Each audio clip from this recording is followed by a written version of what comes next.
आता बनवूया पोहे रेसिपी। तर पोहे आधी धुवून घेतले आहेत बघा, अशा प्रकारे आता मोकळे झालेले आहेत पोहे थोडा वेळ ठेवून। तर आता आधी कढईमध्ये शेंगदाणे थोडेसे भाजून घेत आहे। आता शेंगदाणे भाजल्यानंतर इथे कांदा, कढीपत्ता, कोथिंबीर काढून घेतलेला आहे। तर आता कढईमध्ये आधी मोहरी टाकत आहे। आता ही मोहरी तळून झाली की यामध्ये जिरं टाकायचं आहे। तर बघा आता चांगल्या प्रकारे मोहरी तळत आहे।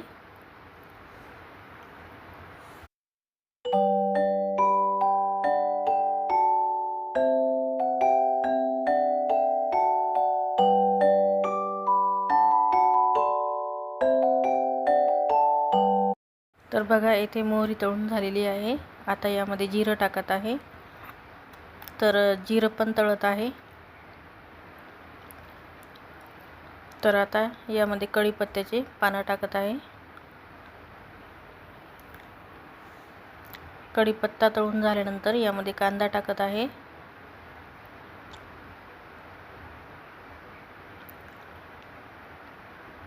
आता हा कांदा गुलाबी रंगाचा होईपर्यंत तळून घेत आहे।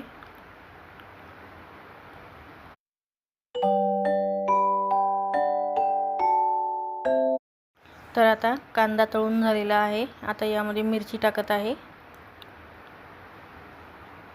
आता ही मिरची पण थोड्या वेळ तळून घेत आहे।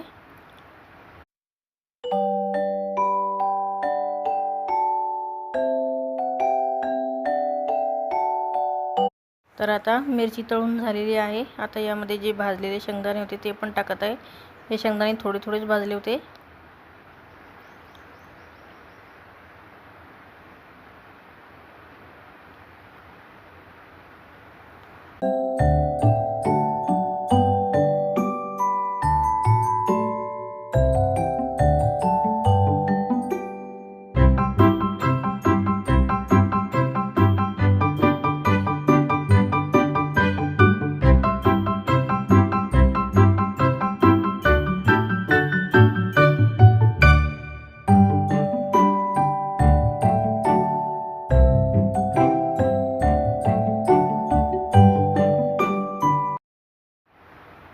कोथिंबीर,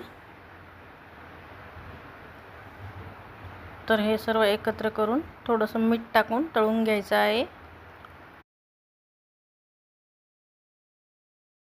आता यामध्ये हळद टाकत आहे।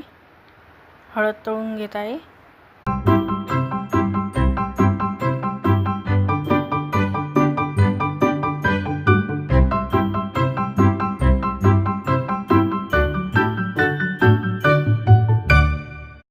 तर बघा इथे कांदा, हिरवी मिरची आणि कोथिंबीर, शेंगदाणे व्यवस्थित तळून झालेले आहे।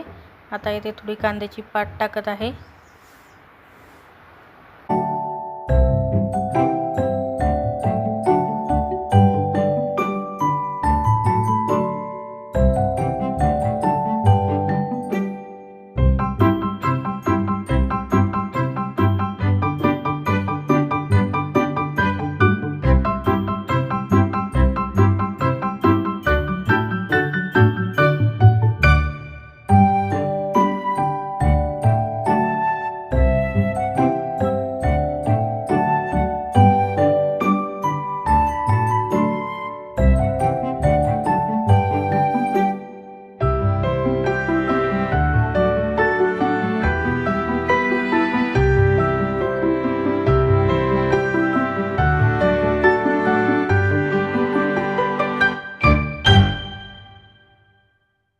तर आता हे सगळं चांगलं तळून झालेलं आहे। आता यामध्ये पोहे टाकत आहे।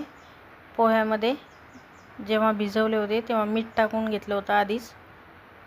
तर बघा असे मोकळे पोहे आता झालेले आहे।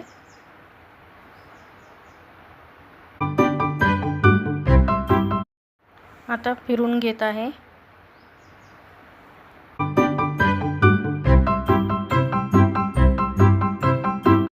तर बघा आता हे पोहे आता तयार आहेत। तर रेसिपी कशी वाटली ते नक्कीच सांगा आणि व्हिडिओ आवडल्यास लाईक आणि कमेंट करा आणि सबस्क्राईब करायला विसरू नका. नेक्स्ट रेसिपीमध्ये तुम्हाला कुठली रेसिपी बघायला आवडेल ते नक्कीच कमेंट करून सांगा. तुम्ही पण बनवून बघा अशा प्रकारचे छान पोहे रेसिपी, तुम्हालाही नक्कीच आवडेल.